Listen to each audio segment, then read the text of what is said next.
하겠습니다. 자, 구호 준비. 재미있는 성경 이야기 캐스켓 MT.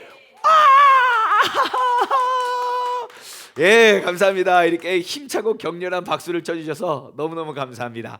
네, 오늘은요, 제가 지난주에 잘하면 오늘까지 이제 EMPTY, 우리가 M, 그 메시아 시대를 오늘까지 마치려고 했었는데 잘 모르겠어요. 오늘 그냥 마치고 얼렁뚱땅하면 오늘 마칠 수는 있겠지만 그 예수님께서 고통당하신 그 장면이 좀 너무너무 귀해서 그냥 거기 앞에까지 하고 시간 되는 대로 앞에까지 하든지 아니면 오늘 마치든지 우리가 한번 가보도록 하겠습니다. 아무튼 여러분, 이번 주 다음 주를 통해서 이제 예수님의 생애, 이제 오늘은 예수님께서 이제 마지막 고난 주간, 다음 주 월요일이죠. 우리가 예루살렘으로 입성하시는 장면부터 우리가 예수님을 쭉 따라가려고 하는데요. 그런데 이제 아무튼 예수님의 십자가에 달리심, 그 십자가형에 대해서 우리가 평소 그냥 예수님 아팠겠다 그 정도가 아니라 조금 더 구체적으로 과연 십자가형이란 무엇이고 어느 정도의 고통을 당했으며 예수님의 그 육적인 상태는 어떠했는지 우리가 이 시간을 통해서 이제 그 고난 주간의 의미, 기간이 기가 막히게 잘 맞네요. 이번 주 다음 주 고난 주간인데 아무튼 그렇습니다. 그래서 나눠보도록 하겠습니다. 자, 우리 쭉 복습하면서 한번 넘어가 볼게요. 우리 신약 성경은 5가지의 큰 사건이 있습니다. 사건만 기억하면 신약 성경을 쭉 엮을 수 있습니다. EMPTY 영어로는요. 그래서 E는 expectations, 대망의 시대입니다. 기원전 430년에서 6년까지 우리는 이를 중간사라고 부르죠. 그 다음에 M은 메시아 시대입니다. 메시아 시대 기원전 6년부터 기원 후 33년까지. 그 다음에 P, 펜타코스트, 오순절 시대입니다. 기원 후 33년부터 65년까지 오순절 사건이 있고요. 성령 충만함에 임했던. 그 다음에 T는 티칭, 가르침의 시대입니다. 33년부터 95년까지 그 당시에 이제 디아스포라, 흩어진 이제 유대 백성들이 쭉쭉쭉쭉쭉쭉 뻗쳐져 나가면서 이제 복음을 전하고 또 초대 교회들을 막 세워서 이제 그러한 역사가 이루어지게 되고요. 마지막 yet to come, 아직 임하지 않은 시대, 기원 후 95년부터 예수님께서 다시 오실 때까지 우리가 함께 이야기를 나눠보고 있습니다. 제가 지난주와 지지난주에 예수님의 12제자의 이름을 명확히 외울 수 있는 너무너무 좋은 툴을 가르쳐 드렸는데 우리 방송을 듣고 있는 중현이가 아직도 예수님의 제자의 이름을 알지 못했다고 해서 한 번 더 복습하도록 하겠습니다. 중현이가 오늘도 외우지 못하면 다음 주에 또 복습하겠고, 아직 한 몇십 주 남은 거 알지, 중현아? 네가 못 외우나? 목사님이 복습을 그만하나? 아무튼 시합을 해보도록 하겠습니다. 자, 예수님의 12제자, 우리가 3명의 아버지, 2명의 아들을 둔 3명의 아버지를 기억하면 된다 그랬어요. 어떤 아버지요? 요한의 아들 시몬아. 네, 요한의 아들 시몬하고 안드레가 있었죠. 요한의 아들. 그 다음에 여기 세베대의 아들 권사님 감사해요. 네, 그 다음에 또 한 명, 알페오의 아들 권사님 감사해요. 이렇게 앞에서 이렇게 큰 목소리로 대답해 주셔서 참 기쁘네요. 제가 오늘 힘을 많이 얻어갑니다. 네, 자, 요한의 아들, 세베대의 아들, 알페오의 아들만 알아두면 그 다음은 되게 쉬울 거예요. 먼저 2명 누굴 기억하면 되나요? 시몬. 그 다음에 야고보. 그 다음에 유다.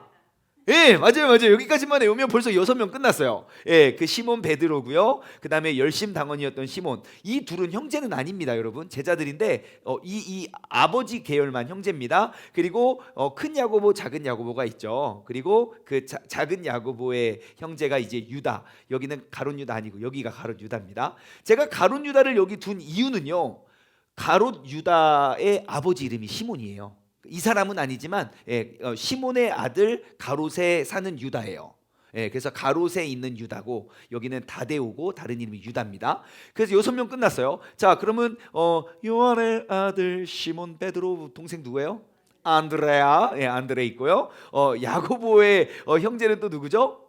요한. 네, 사도 요한이 있고요. 그 다음에 디귿 다데오잖아요.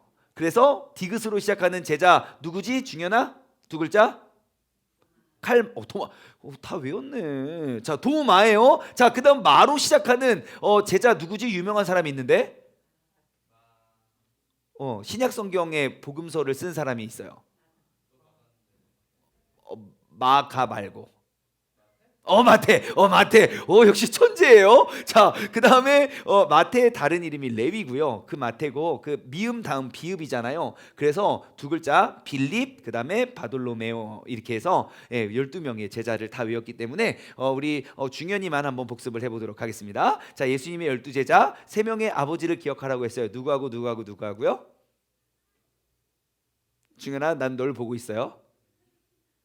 오늘은 아직 아닌가 봐요. 다음 주에 다시 복습해 보도록 하겠습니다. 우리 지견이가 열 때까지. 자, 요한의 아들, 세베대의 아들, 알페오의 아들들입니다. 그리고 외워야 될 게 시몬, 그 다음에 야고보, 그 다음 유다.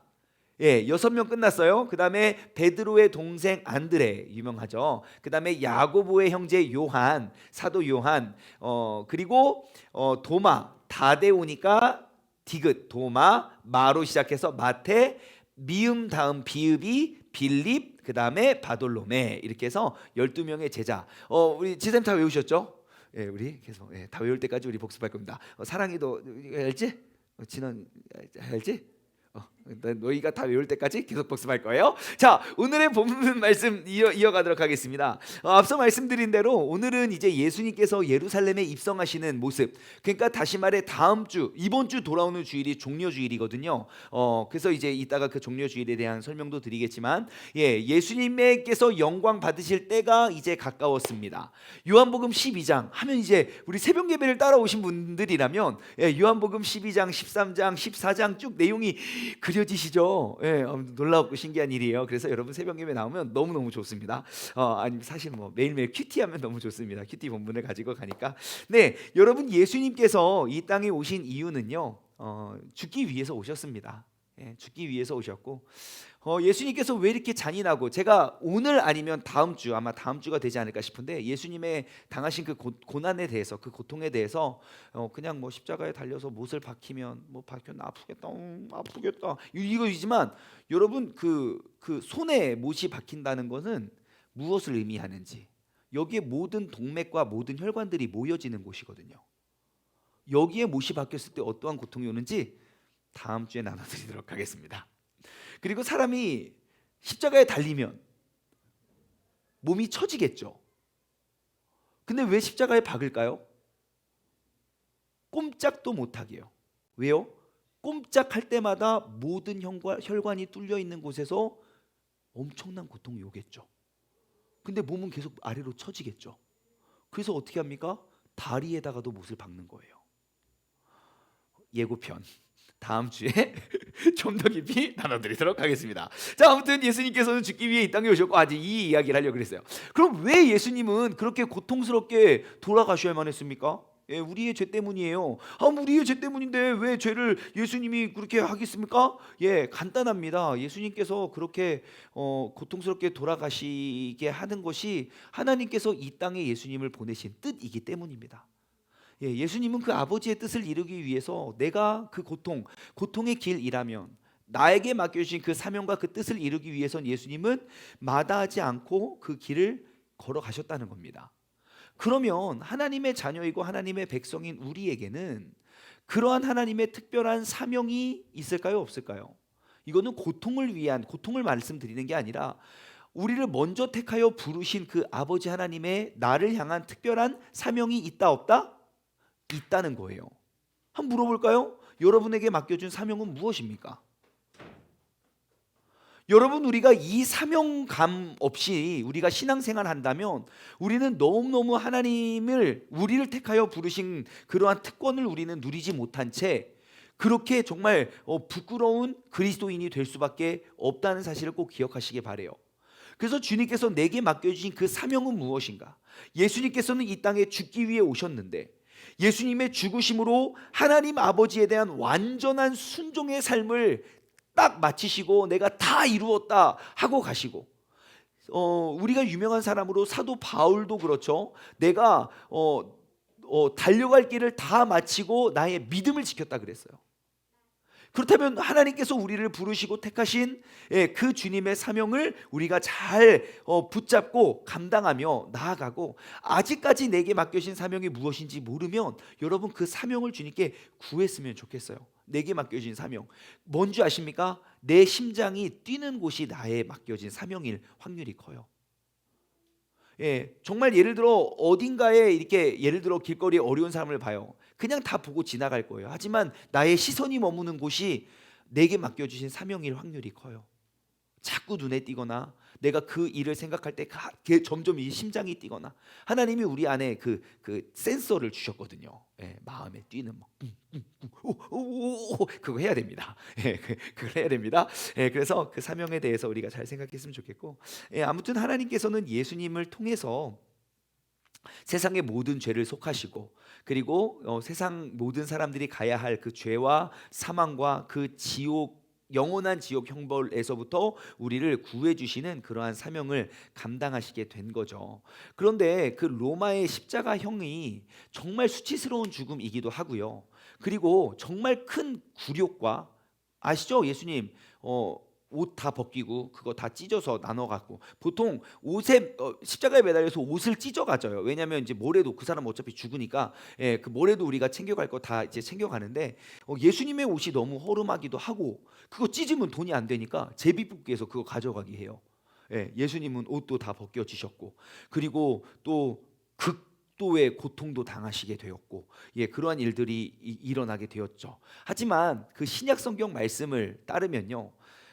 요한계시록 5장 11절부터 14절 말씀을 보시면 나오지만 예수님은 십자가에서 죽으시면 오히려 그 예수님의 죽으심의 모습이 하늘의 영광이고 위엄이고 영원한 찬양을 낳는다고 예, 말씀은 기록하고 있습니다. 참 신기해요. 분명히 고통과 죽음이면 불쌍하고 처량한 모습이 남아야 되는데 그 고통스러운 죽음의 모습을 통하여 영광을 얻으신다는 거예요. 그게 참 이상한 공식이에요. 예, 그 공식이 잘 이렇게 성립이 되지 않는데 여러분 그러면 우리가 얻을 수 있는 지혜는 무엇입니까? 내가 힘들고 어려울지라도 내가 진리 위에 서 있다면 우리는 그 시간 그 고통 내 터널을 통해서 하나님은 영광을 받으신다는 거예요.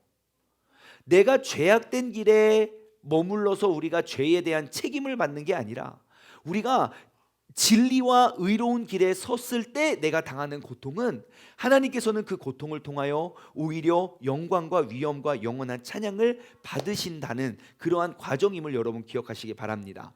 그래서 오늘 새벽 예배 때도 나눠드렸지만 그럼 우리가 그 고통의 터널이 영원하지 않아요. 그냥 잠시 후면 잠시 있으면 너희가 잠시 있으면 나는 너희를 떠나지만 잠시 있으면 다시 너희는 나를 보게 될 것이다. 예, 그 고통에 반드시 끝이 있고 그 뒤에는 하나님의 영광이 기다리고 있다는 사실을 여러분 꼭 기억하시며 우리가 그 진리 위에 다시 한번 섰으면 좋겠습니다. 자, 예수님께서는요 이제 본격적으로 예루살렘에 입성하심으로 이제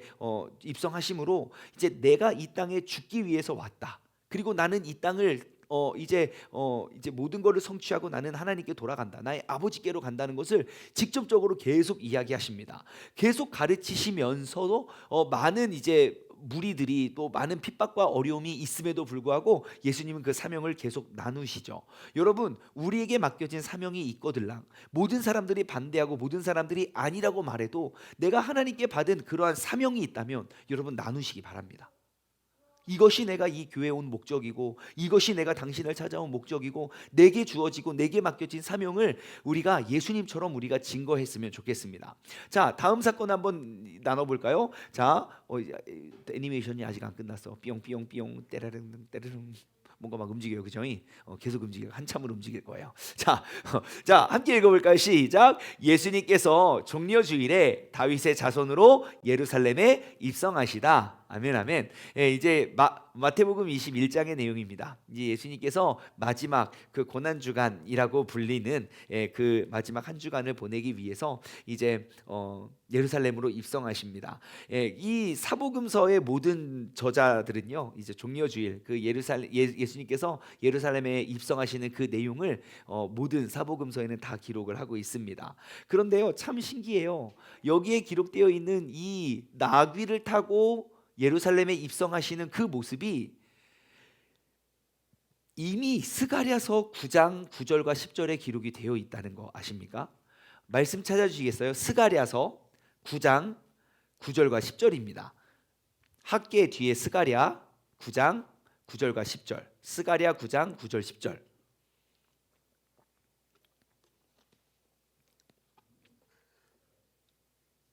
자, 한번 정말 신기해요. 여러분, 예수님께서 행하셨던 모든 것, 그리고 특히 이제 나귀라는 소품, 이런 것들도 구약 성경에 이미 예견되어 있던 모든 예언에 대한 성취임을 우리는 알 수 있어요. 한번 이거는 구약 성경 스가랴거든요. 한번 같이 볼까요? 시온에 따라 크게 기뻐할지라. 왜 크게 기뻐해야 되냐면 예루살렘에 따라 크게 부를지어다. 이제 크게 기뻐하고 크게 외치래요. 왜냐? 봐라, 내 왕이 너에게 임하시니 그는 공의로우시며 구원을 베푸시며 겸손하셔서 어떻게요? 나귀를 타시느니라. 나귀의 작은 것 곧 나귀 새끼니라. 내가 에브라임의 병거와 예루살렘의 말을 끊겠고 전쟁하는 활도 끊으리니 그가 이방 사람에게 화평을 전할 것이다. 그의 통치는 바다에서 바다까지 이르고 유브라데스에서 강에서 이르리라. 아멘. 여러분, 예수님의 모든 행동은 구약 성경에 기록되어 있던 모든 예언의 완벽한 그 성취 그 자체라는 것을 우리는 알 수 있습니다. 그럼 왜 나귀를 타셨을까요? 여러분, 원래 고대 사회에는 왕이 타는 동물이 나귀였다고 해요. 예, 그래서 한 도시의 정통성 있는 그 통치자의 상징으로 그 나귀가 그러한 상징에 있었다고 합니다. 그리고 예수님께서는 그 저기 묶여 있던 나귀를 데리고 와라. 그래서 주인이 있으면 어떻게 해요? 주께서 쓰시겠다 하라. 그렇게 말하고 나귀를 타고 진짜 입성을 하시죠. 예, 그래서 여러분 항상 기억하시기 바래요. 우리가 예수님이 우리의 구원자가 될 수 있는 이유는 그냥 우리 목사님이 그렇게 설교해가지고요. 아, 예수님 아니면 이단이라고 해서 요가 아니라 우리가 성경을 또 보고 또 보고 또 찾아보고 또 묵상해도 구약 성경에 기록되어 있는 모든 약속에 성취해야 하는 딱 그 한 점이 바로 오직 예수 그리스도 안에서 맺혀졌기 때문에 우리는 예수님이 우리의 구원자가 될 수 있다는 걸 알 수 있습니다. 그래서 예수님이 입성하실 때 아까 스가랴에서 뭐라 그랬어요? 남자들도 크게 기뻐하고 여자들도 소리치고 외칠 거라 그랬잖아요. 그래서 예수님이 오실 때 아마 여기 길거리에 있던 사람들은 다 그 말씀을 알진 않았을 거예요. 하지만 사람들이 어떻게 하죠? 자신의 겉옷을 벗고 자신의 신분을 다 내려놓고 그의 길을 가는 길 앞에 내려놓고 그 다음에 종려 가지 나뭇가지를 흔들면서 뭐라고 외치죠? 호산나, 호산나, 호산나, 다윗의 자손이요, 호산나 그래요. 자, 그러면 질문, 여러분 호산나는 어떠한 뜻인가요?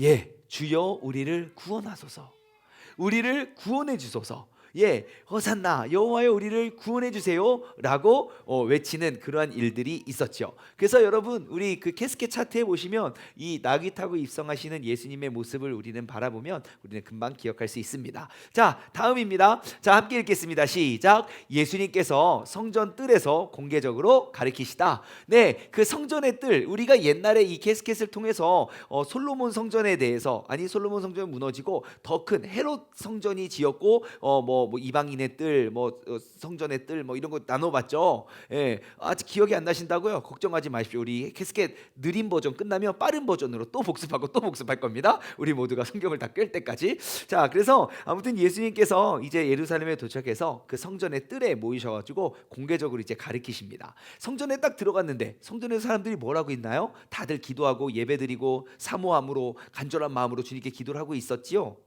아니요. 뭐 하고 있었어요? 장사꾼들이 눈에 띄는 거예요. 분명히 예수님께서 사역을 시작하실 때 예루살렘 성전에서 장사꾼들 다 내어 쫓으셨는데, 그리고 3년이 지나고 다시 예루살렘 성전에 들어왔는데 이 성전에서 예배 드리는 사람들의 모습이 어땠습니까? 여전히 그 모습인 거예요. 예수님이 여기서도 화를 감추지 않고 그들을 혼내고 내어 쫓으면서 이야기합니다. 거기에서 장사하는, 그러니까 하나님의 성전을 장사꾼으로 만든 그 장사하는 사람들을 싹 내어 쫓으십니다. 그러면서 뭐라고 하는지 아십니까? 내 집은 만민이 기도하는 집이라 일컬음이 될 것이다. 아십니까? 이사야서 56장 7절 말씀인 거. 예수님의 말씀이 아니라 이미 이사야 선지자가 이용했던, 제가 다 말씀드렸잖아요. 예수님은 구약 성경의 모든 예언을 성취하시는 딱 그 정점에 있다고요. 예, 그래서 그 이사야 선지자의 이야기로부터 가르침을 주시고요. 이제 성전의 뜰 안에서 여러 가지 이야기를 하십니다. 뭐 포도원 품꾼의 비유. 예, 그래서 이제 이제 그 포도원에 그 있잖아요. 그 이제 주인이 있는데 그 종들에게 이제 그 소득을 갖고 와라. 종을 보냈더니 종을 어떻게 해요? 죽여요. 또 다른 종을 보냈더니 또 죽여요. 그럼 이제 내 아들을 한번 보내면 얘네들이 돈을 주겠지 하고 아들을 보냈더니 그 품꾼들이 뭐라고 생각합니까? 이제 아들을 죽이면 이제 유선 물려줄 사람이 없네. 그럼 우리가 물려받겠네. 아들을 죽여요. 결국 어떻게 됩니까? 아버지가 와서 걔네들 싹 다 이렇게 처단하잖아요. 거기서 죽는 아들이 바로 예수 그리스도를 의미하죠. 우리 인간들은 예수님을 죽일지 몰라도 하나님께서 다 보응하고 계신다니까요. 우리의 진리의 영 성령님께서 오셔서 다 그들을 심판하시고 진리 가운데 이끌어 주신다니까요. 그런 가르침도 주시고 또 혼인 잔치 비유 있잖아요. 이제 아들이 이제 잔치를 딱 열었는데 사람들이 오면서 막 초청을 했는데 보니까 예복을 입지 않고 왔네. 다 쫓김을 받잖아요. 그래서 우리도 항상 언제 그 주님의 만찬에 초대될지 모르니 항상 우리는 깨어서 준비하고 있다는 것. 그리고 예복을 입지 않고 나타나서 그 아들을 불명예스럽게 하고 모욕을 한 자들에게 결국 재앙이 임한다는 것. 그러한 비유도 가르쳐 주시고, 그리고 또 그 디베료 황제의 형상이 담긴 동전을 건네주면서 또 예수님을 시험해요. 이거 세금을 어떻게 해야 됩니까? 그러니까 야 거기 뭐라고 그 동전에 누가 기록됐냐? 가이사랴입니다. 그러면 가이사 것은 가이사에게. 주님의 것은 주님의 것에게. 그래서 이제 사람들의 많은 이제 함정을 가이사의 것은 가이사에게, 하나님 것은 하나님께. 그래서 예수님을 이제 계속 공격하고 시험하고 의심하고 넘어뜨리려는 모든 공격에 예수님은 항상 뭘로 대응하신다? 말씀으로 대응하신다.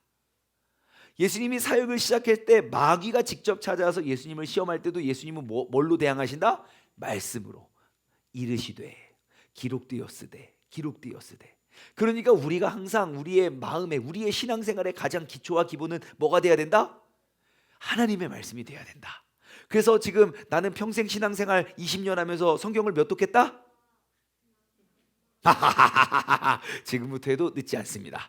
지금부터 우리가 불 받으면요 1년에 뭐 10독 아무것도 아닙니다. 그래서 항상 저는 그런 생각했어요. 적어도 내 나이만큼은 성경을 읽어야 되지 않냐. 한 살 한 살 먹는데 1독씩 하면 제가 신앙생활 해보니까요 1년에 1독해서는 택도 없습니다. 1년에 1독해서 신앙 지키기 너무 어려운 시대가 되었어요. 옛날에는 어쩜 가능할지 모르지만 여러분 내 나이에 최소 2배 3배는 읽어야 돼요. 진짜로. 이거는 옵션이 아닙니다. 우리가 그렇게 하지 않고서는 이 세상을 우리가 흔들리지 않고 살아갈 능력이 없습니다.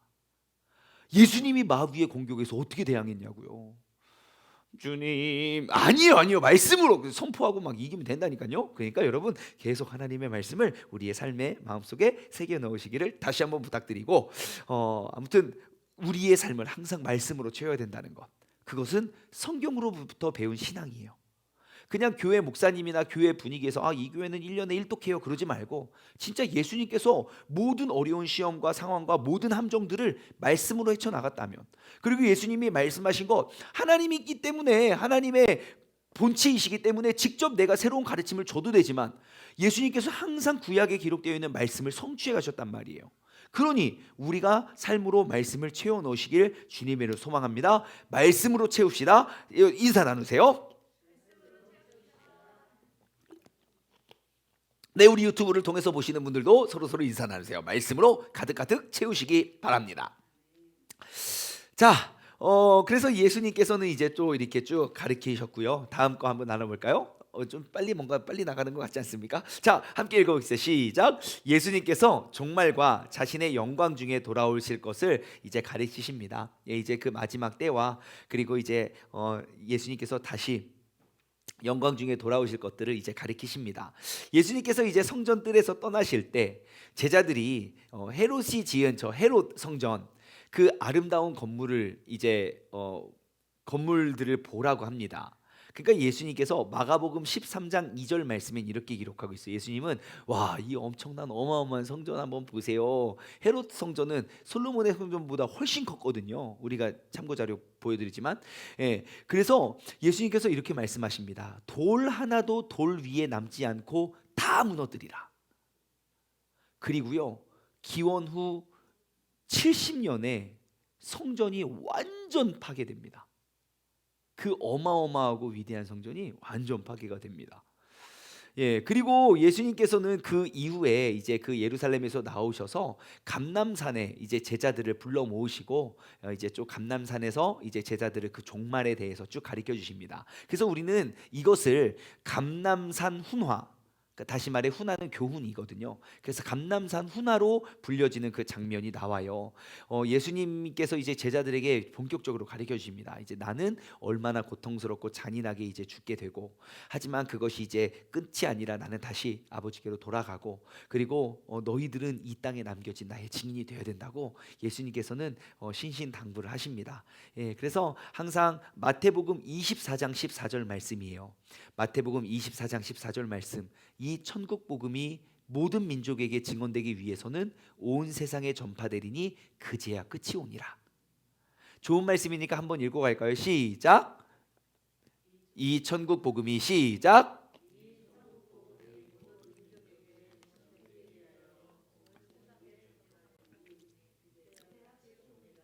네, 여러분 그 천국 복음을 모든 민족에게 증언하기 위해서 우리를 부르시고 이 시간 이곳에서 우리가 하나님의 말씀을 다시 한번 돌아보게 하셨다는 사실을 꼭 기억하시기 바랍니다. 그래서 그 예수님께서는 이제 그 신실함을 불러일으키는 그 몇 개의 비유로 감남산화, 감남산 훈화를 마무리하시고 그 다음에 이제 이런 비유지, 이제 열처녀 비유. 열처녀 비유는 뭡니까? 이게 결혼을 호롱불을 준비한 다섯 처녀와 준비하지 않은 기름을 준비하지 않은 다섯 처녀. 신랑이 언제 올지 몰라요. 근데 후루룩 왔는데 어머 어머 신랑이 왔네. 그 호롱불 가지고 같이 가야 되는데 기름이 없네. 나 기름 좀 꺼줘. 그러니까 야뭐끌거 아니라 저기 가서 빨리 가져다 와. 그러고 먼저 가고 이 사람들은 천국문이 닫혔다. 예, 그래서 영원히 결혼하지 못했다. 그 안타까운 비유도 있고요. 달란트 비유 있죠. 예, 하나님께서는 각자에게 주신 5달란트, 2달란트, 1달란트 주신 달란트가 있고, 예, 그 달란트를 열심히 사용했던 사람은 10달란트, 4달란트 남겼고, 1달란트 묻어두고 주인이 올 때까지 묻어뒀던 사람은 어떻게 됩니까? 야 잘했다, 야 안 까먹고 잘했다가 아니라 이 악하고 더러운 이 무익한 종을 저기 바깥 어두운데 가서 버려라. 거기서 슬피 울며 이를 갈미라. 그래서 여러분 우리의 거저 주신 달란트를 우리는 써야 됩니다. 아시겠죠? 네, 꼭 달란트를 써야 됩니다. 뭐가 됐든 우리 진원이 알겠지?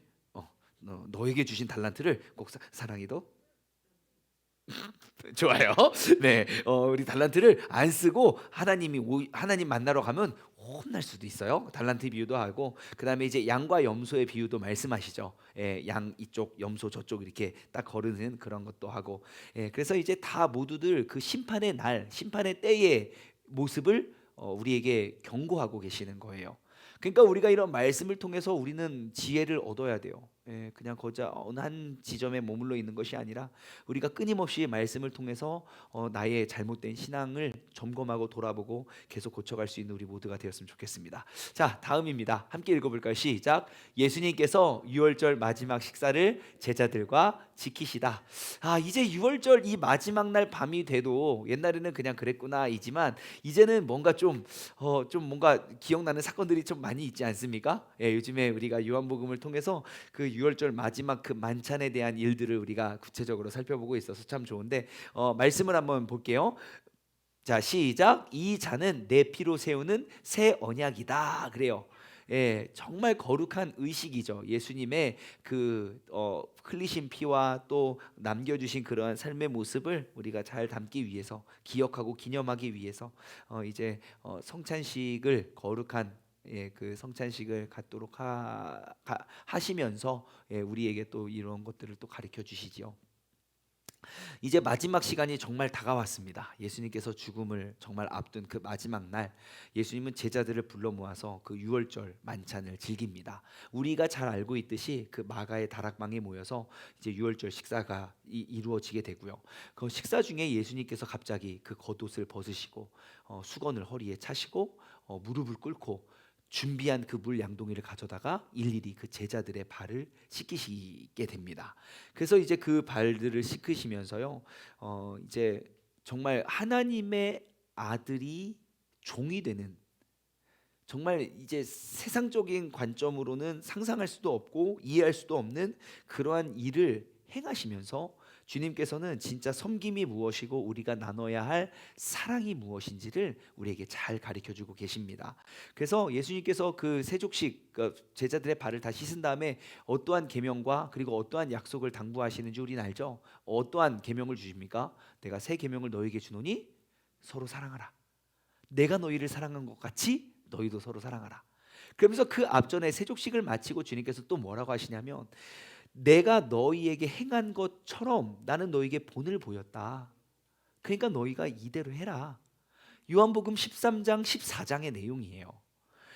그래서 여러분 우리는 그 새 계명을 지켜가야 할 그러한 사람임을 여러분 다시 한번 기억하시고 그 사랑의 열매와 결실을 어떻게 맺어야 됩니까? 그것은 정말 포도나무의 가지가 나무에 붙어서 나무에 집중할 때 더 풍성한 열매를 맺을 수 있는 것처럼 우리가 그 사랑의 열매와 사랑의 결실을 포도송이처럼 주렁주렁 맺어갈 수 있는 우리 모두가 되었으면 좋겠어요. 제가 이 사랑의 열매에 대한 가르침에 대해서 새벽 예배 때 좀 더 깊이 좀 더 자세히 함께 나눠드리도록 하겠습니다. 맛보기. 네, 그렇게 해서 아무튼 6월절 그 식사를 하면서 주님께서는 또 이제 많은 또 가르침을 주시고 또 제자들과의 그 마지막 아름다운 추억을 쌓으십니다. 누가복음 22장 19절 말씀을 보면 이제 누가는 이렇게 이야기합니다. 또 떡을 가져 감사기도 하시고 떼어 그들에게 주시며 이르시되 이것은 너희를 위하여 주는 내 몸이라 너희가 이를 행하여 나를 기념하라. 여러분 우리는 항상 나를 위해 돌아가신 그 예수님의 생애와 그 삶의 모습에 거울에 비추어 우리는 매일매일 그것들을 기억하고 우리가 그것들을 행함으로 그것을 기념할 수 있는 사람들이 되어야 된다는 것, 그것이 바로 그리스도를 따르는 그리스도인이 되어야 한다는 사실을 다시 한번 기억하시기 바랍니다. 구약 성경에서는 구약 시대에는요 그 언약을 세울 때 짐승을 잡아서 그 피를 뿌렸거든요. 모세가 두루마리에 그 이제 하나님이 주신 계명들을 받아 적을 때도 두루마리에 그 계명을 받아 적고 어떻게 합니까? 짐승을 잡아서 그 피를 우슬초에 묻혀서 뿌립니다. 쫙 그 문서에도 뿌리고 그 백성들에게도 뿌리는 거죠. 이것은 너와 나의 맺은 그 피의 언약이다. 그러한 의미인 거죠. 근데 이제 예수님께서는 동물의 그 언약을 세울 때는 동물의 피로 했지만 그것을 했지만 이제는 예수님께서 직접 흘리신 그 피로 우리에게 어떠한 언약을 맺으십니까? 그 새 언약. 내가 새 계명을 너희에게 주노니 너희는 서로 사랑하라.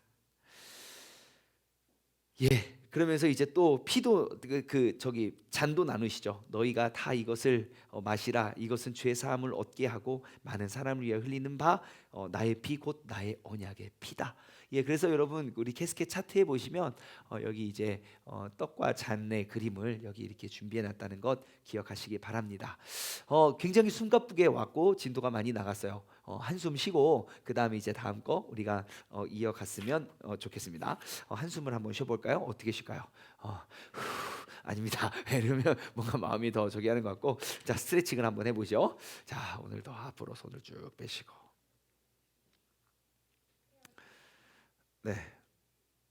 그 다음에 오른손을 쭉 당기시고,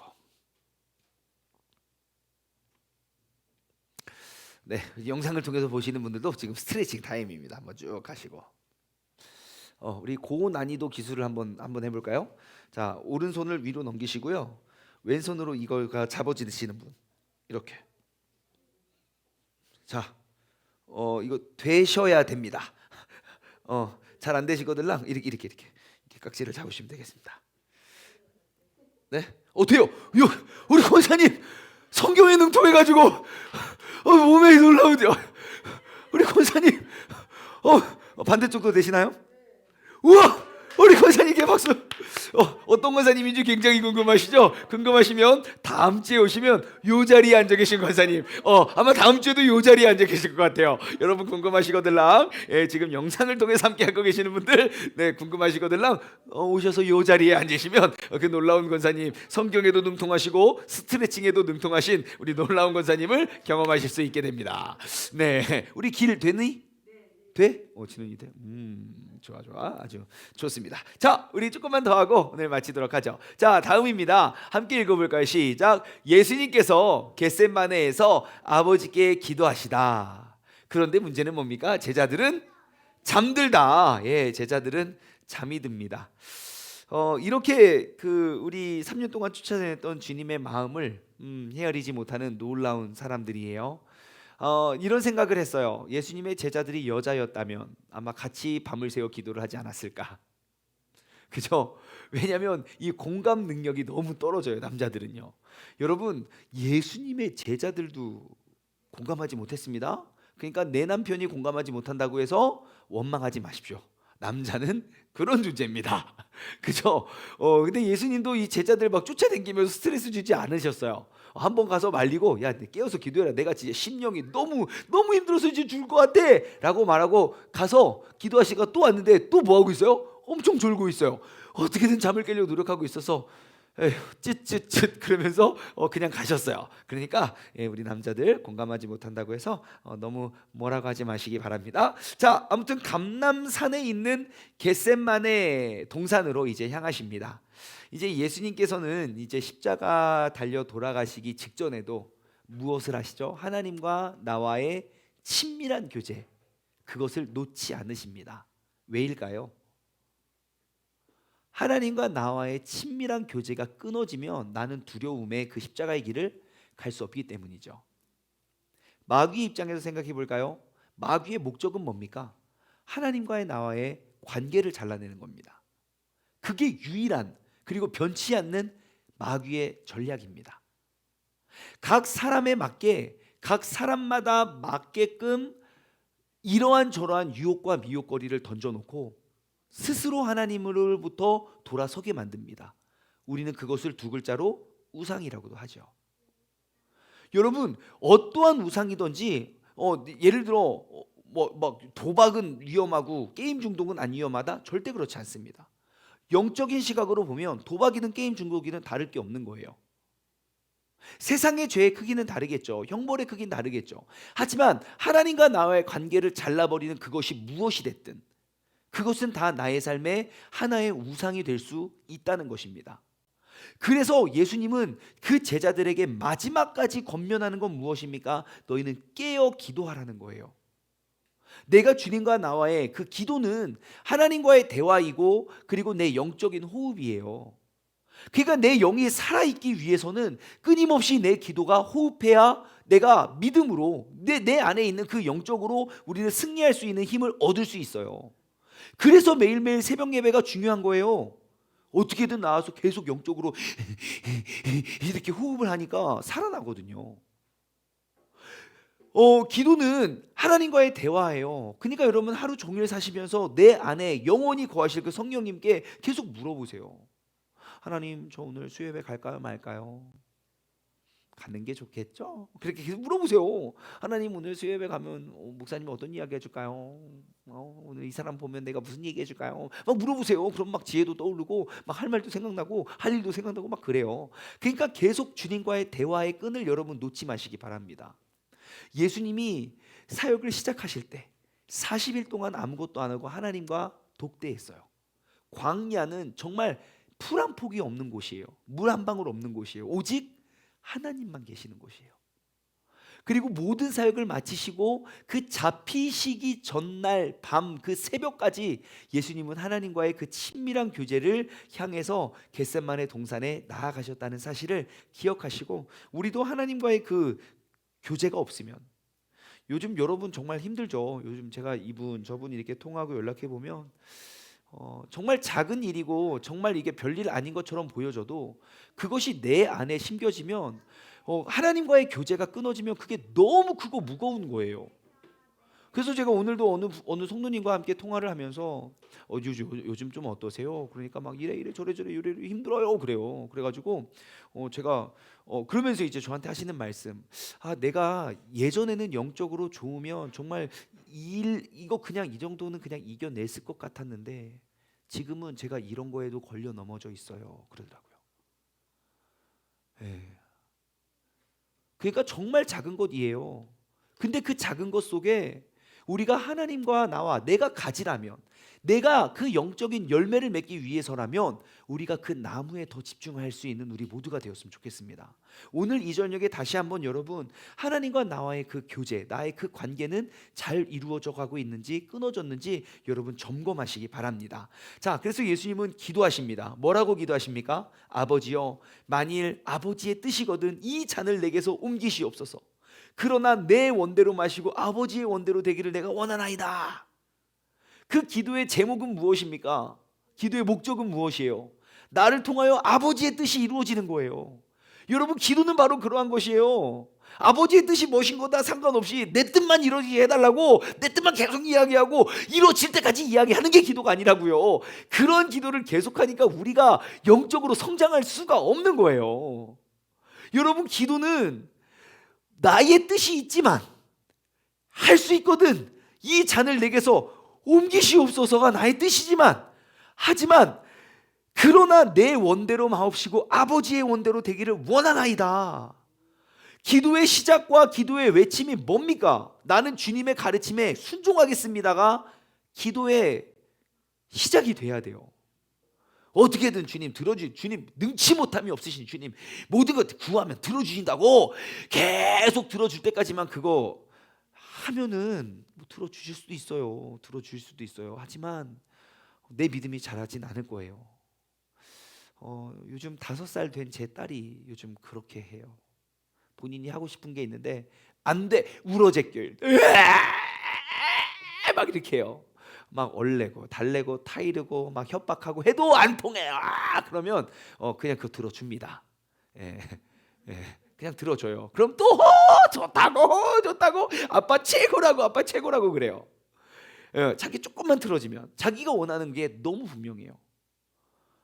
근데 얘가 5살이니까 귀엽지. 15살이 되어서 진원이는 몇 살이니?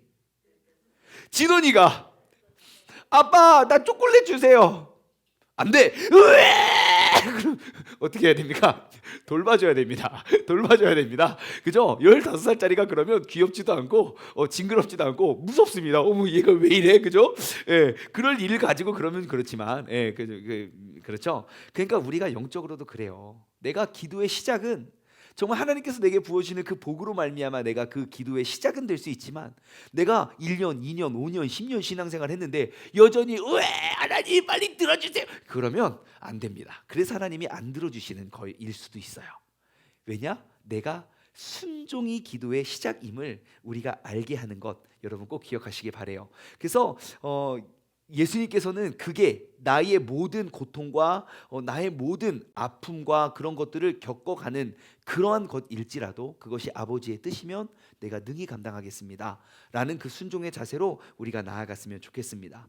예, 그래서 예수님은요 그렇게 간절하고 그렇게 고통스럽게 죽으셔야만 했습니다. 왜냐? 그것이 아버지의 뜻이기 때문에. 그리고 나의 기도와 나의 구함은 그 아버지의 뜻에 우리가 순종하는 것이기 때문입니다. 자, 오늘 마지막 여기까지 한번 나눴으면 좋겠어요. 함께 읽겠습니다. 시작. 예수가 배신을 당하고 체포당하고 신문당합니다. 그때 제자들은 뭐합니까? 예수를 부인합니다. 이 결정적인 순간에, 그죠? 예수님은 아버지께 그 죽음에 땀방울이 핏방울이 되도록 기도를 하시는데 제자들은 잠들고요. 예수님이 이렇게 고통을 당할 때 제자들은 예수님을 부인하고 도망갑니다. 자, 예수님께서는요 제자들에게 마지막 부탁한 게 뭡니까? 그 잡히시기 전에 마지막 그 제자들에게 부탁한 게 뭔가요? 시험에 들지 않도록 깨어서 기도하라는 거예요. 시험에 들지 않도록 깨어서 기도하라고. 그런데 이 제자들은 예수님이 배신당하고 체포당하는 모습을 보고 시험 받고 예수님을 배반하고 저주하고 도망갑니다. 왜 그랬을까요? 왜 제자들은 예수님이 이렇게 부탁을 했는데 제자들은 그 두려워서 예수님을 배반하고 도망갔을까요? 예수님과 제자들의 차이가 뭐죠? 이것이 힌트입니다. 그렇죠. 잠들었어요.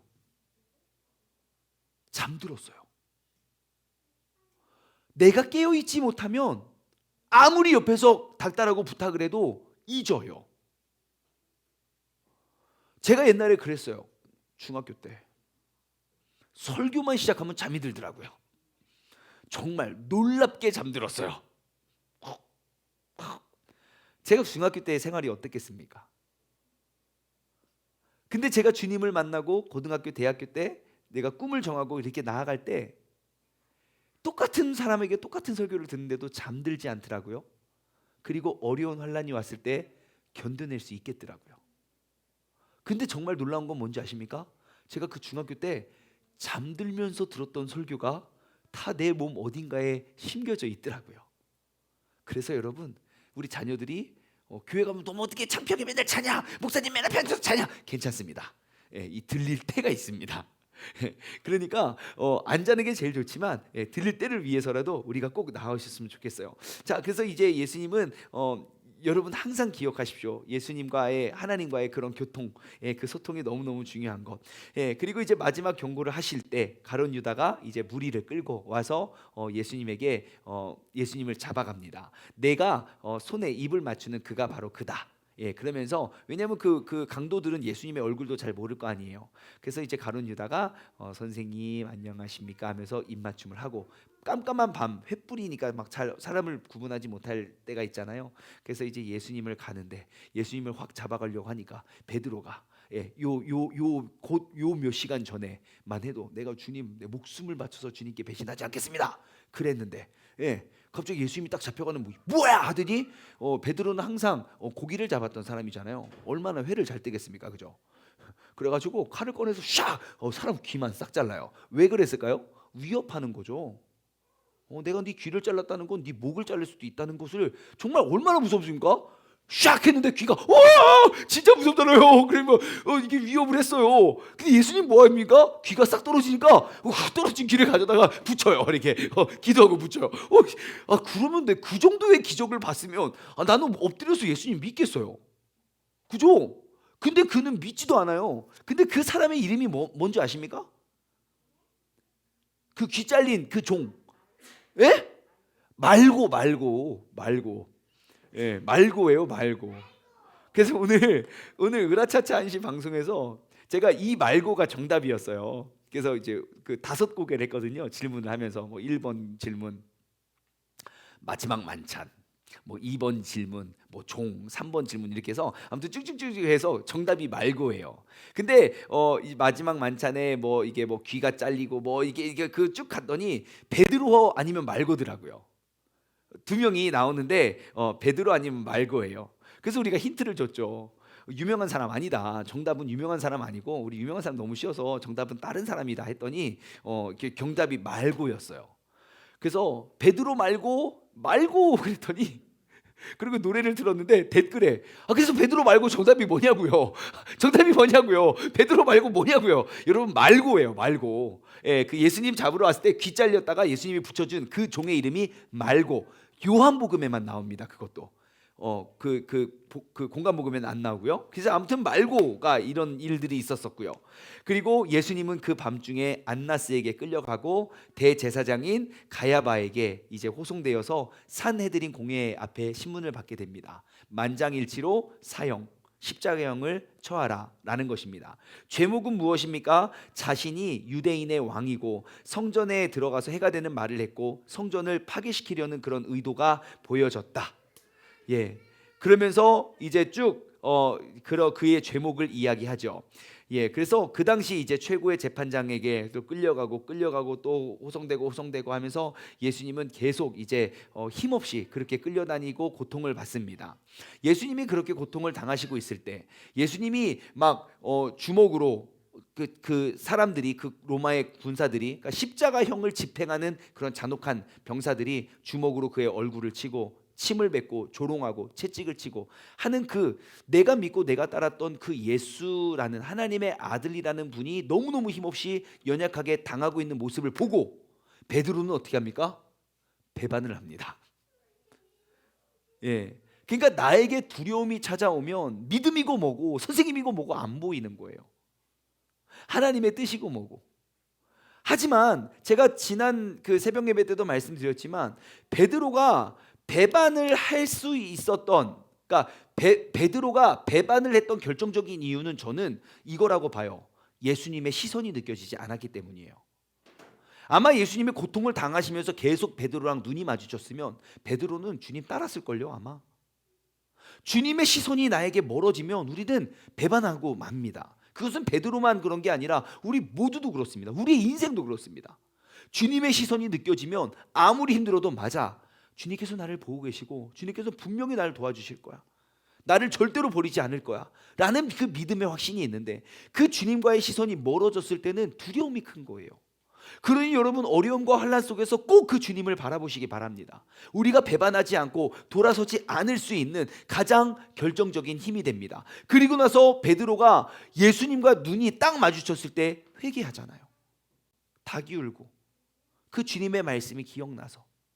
여러분, 우리가 그 고통 중에 그 주님을 꼭 따를 수 있는 그런 믿음의 사람들 되기를 주님의 이름으로 간절히 소망합니다. 그래서 이제 예수님은 이제 계속 불려다니면서 재판 받으시고, 이제 마지막 예수님이 이제 십자가에 달리시는 장면. 예수님께서는 세상 죄를 위해서 하나님의 뜻을 따라 십자가에 달리십니다. 이 모습에 대해서는 제가 다음 주에 너무너무 좀 중요한 대목이라서, 그리고 다음 주는 또 고난 주간이잖아요. 어떻게 기간이 이렇게 맞아 떨어지는지 그것도 너무 신기하지만, 여러분들이 그냥 알지 못했던 그 십자가형의 그 잔혹함과 잔인함에 대해서 다음 주에 우리 고난 주간 수요 예배 때 우리가 함께 나누어 드리도록 하겠습니다. 기도하겠습니다. 하나님 아버지, 감사합니다. 예수님께서 이제 예루살렘에 입성하시고 그 마지막 한 주를 우리가 이렇게 그 행적을 쫓아가 보았습니다. 예수님께서 사역을 다 마치시고 그 잔혹하고 잔인한 죽음 앞에서도 주님께서는 아버지 하나님께서 맡겨주신 그 뜻을 이루어가는 모습을 우리는 보고 우리는 깨닫습니다.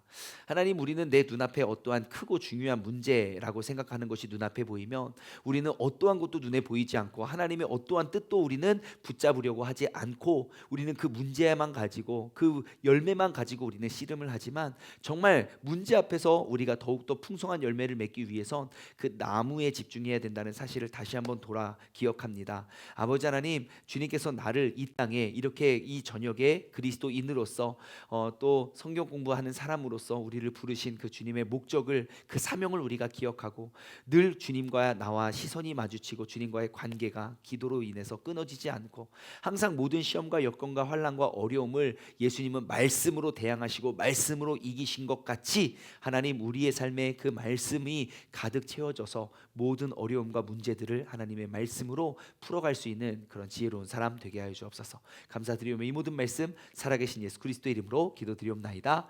아멘. 주기도문으로 마치겠습니다.